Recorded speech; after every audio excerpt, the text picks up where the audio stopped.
आज class 10th का physics का चैप्टर नंबर 1 जिसे प्रकाश का प्रवर्तन कहते हैं।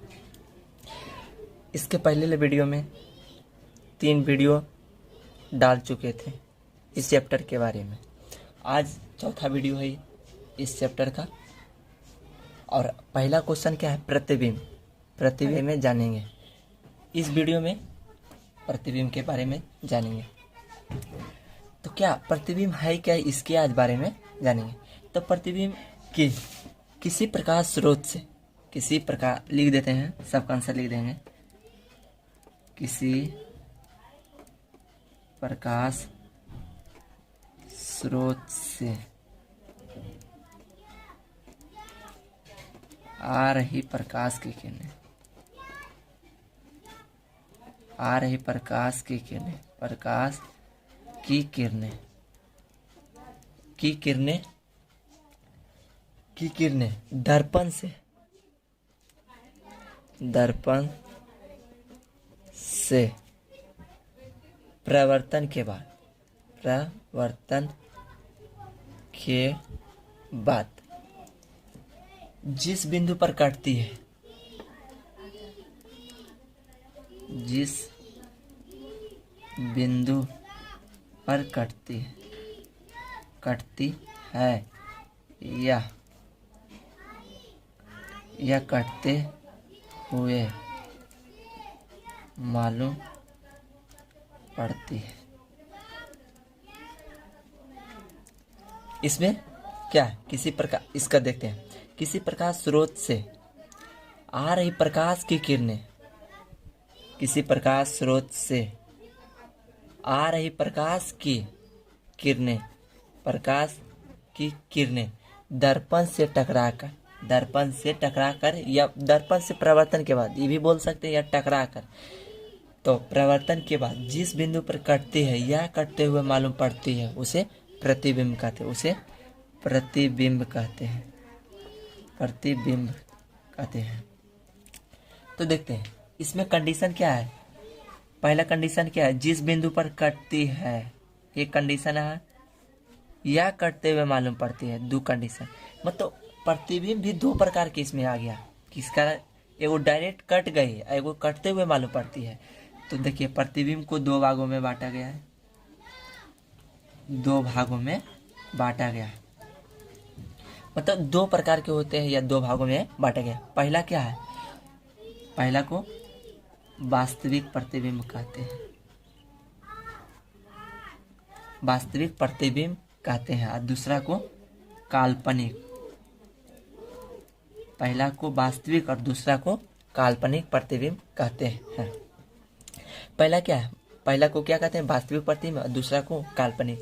और दूसरा को जो होता है काल्पनिक को आभासी भी कहा जाता है, आभासी प्रतिबिंब, आभासी प्रतिबिंब, प्रतिबिंब, इसको भी लिख देते हैं प्रतिबिंब। तो पहला जानेंगे वास्तविक प्रतिबिंब है क्या। तो इसमें क्या कह रहा था?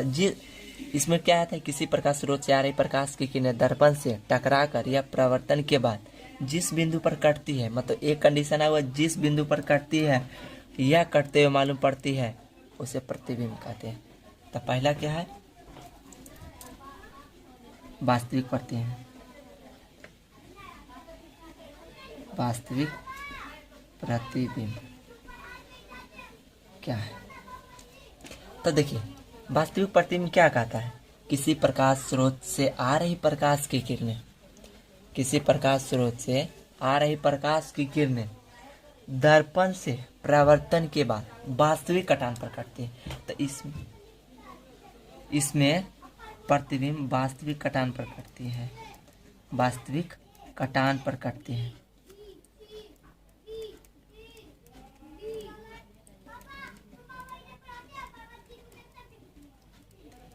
तो वास्तविक प्रतिबिंब में वास्तविक कटान पर कटती है, कटती है, उसे वास्तविक प्रतिबिंब कहते हैं। इसका ही जस्ट सेम है। इसका पहले सुन लीजिए परिभाषा। किसी प्रकाश स्रोत से आ रही प्रकाश की किरणें, किरणें दर्पण से प्रवर्तन के बाद वास्तविक कटान प्रकृति है उसे वास्तविक प्रतिबिंब कहते हैं। और इसका देखिए, वास्तविक प्रतिबिंब को पर्दे पर उतारा जा सकता है, इसे पर्दे पर उतारा जा सकता है, पर्दे पर उतारा जा सकता है, पहला क्या है, पहला ऑब्जेक्टिव क्या है, इसे पर्दे पर उतारा जा सकता है। और दूसरा क्या है, वास्तविक प्रतिबिंब हमेशा उल्टा बनता है, यह हमेशा उल्टा बनता है। मतलब इसका भी सीधा नहीं बन सकता, हमेशा उल्टा बन सकता है। और पहला एक कंडीशन क्या आया था कि वास्तविक कटान पर कटती है, तो लिख देते हैं इसको भी, वास्तविक कटान पर कटती है।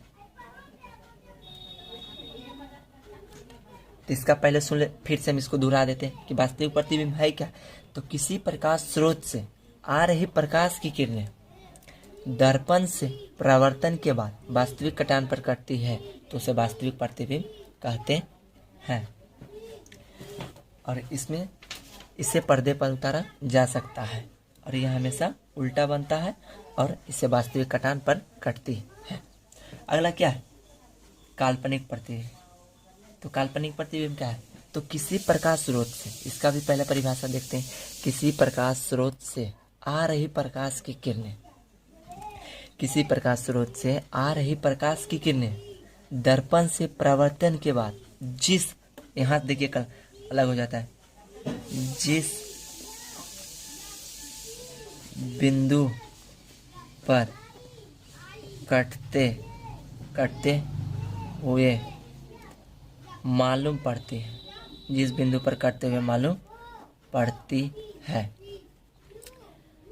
मतलब वास्तविक प्रतिबिंब था, वास्तविक कटान पर कटता था। इसमें क्या है, जिस बिंदु पर कटते हुए मालूम पड़ता है, तिहन हुआ कटते हुए मालूम पड़ता है। इसमें भी कह रहा था कि कटते हुए मालूम पड़ेगा, इसमें जिस बिंदु पर कटती है।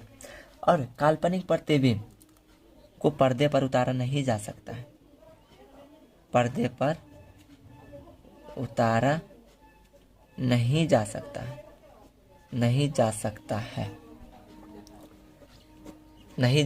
है। और यह हमेशा सीधा बनता है, काल्पनिक प्रतिबिंब हमेशा सीधा बनता है। इसमें मतलब काल्पनिक प्रतिबिंब हमेशा काल्पनिक करके किया जाता है, मतलब कोई भी सपना जिसे देखते हैं तो वह एक प्रकार के काल्पनिक प्रतिबिंब है। और तीसरा क्या है कि जिस बिंदु पर कटते हुए मालूम पड़ते हैं, तो मतलब जिस बिंदु पर कटते हुए मालूम पड़ते हैं,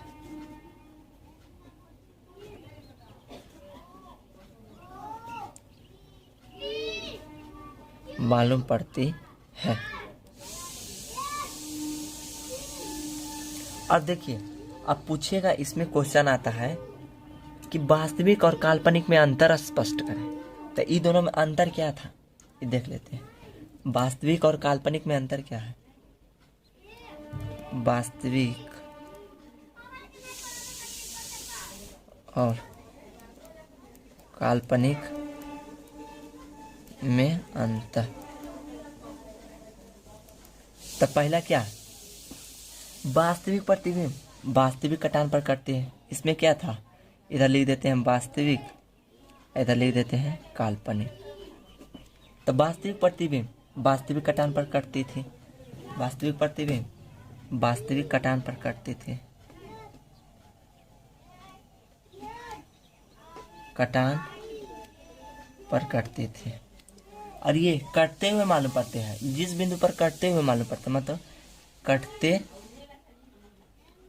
कटते हुए मालूम पड़ती है।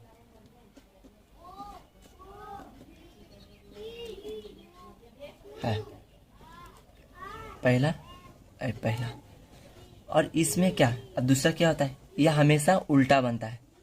जो इसमें प्रतिबिंब बनेगा हमेशा उल्टा बनेगा, इसमें प्रतिबिंब हमेशा सीधा बनेगा। मतलब काल्पनिक प्रतिबिंब हमेशा सीधा बनता है, वास्तविक हमेशा उल्टा बनता है।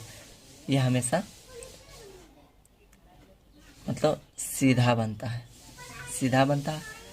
ऐसे पर्दे पर उतारा जा सकता है, मतलब इसे पर्दे पर उतारा जा सकता है, इसे पर्दे पर उतारा जा सकता है, इसे पर्दे पर उतारा नहीं जा सकता है, पर्दे पे नहीं उतारा जा सकता, उतारा जा सकता है। अगला क्वेश्चन आता है दर्पण। दर्पण है क्या? ये भी एक अच्छा क्वेश्चन है। तो दर्पण क्या है? दर्पण एक अपारदर्शी पदार्थ है। दर्पण एक अपारदर्शी पदार्थ है जिससे प्रकाश की किरणें पड़ने के बाद, मतलब दर्पण मान लीजिए कोई वस्तु है, यहाँ ये वस्तु है, मान लेते हैं यही दर्पण। तो दर्पण पर प्रकाश की किरणें पड़ने के बाद उसे परावर्तित कर देती है, मतलब परावर्तित मतलब लौटती है, लौटा देती है, तो मतलब इधर चलाएगा, तो इसी को कहते हैं दर्पण। मतलब दर्पण प्रकाश की किरणों को अवशोषित नहीं करता है, परावर्तित कर देता है। तो इसमें क्या डिफाइन है? दर्पण एक अपारदर्शी पदार्थ है जिससे प्रकाश की किरणें पार नहीं हो पाएगा। दर्पण एक अपारदर्शी पदार्थ है जिससे प्रकाश की किरणें पड़ने के बाद उसे परावर्तित कर देता है, उसे दर्पण कहते हैं। अब देखते हैं दर्पण। दर्पण कई प्रकार के होता है, मतलब कितने? तो दर्पण 3 प्रकार की होती है, 3 प्रकार के होती है। दर्पण 3 प्रकार की होती है। पहला क्या है?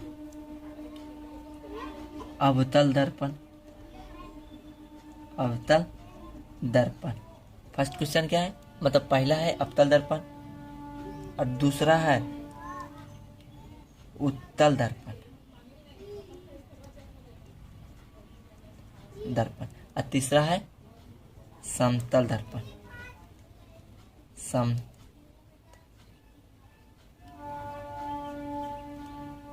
समतल दर्पण। समतल दर्पण।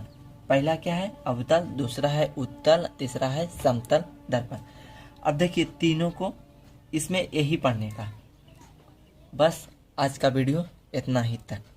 अब नेक्स्ट वीडियो में आएगा।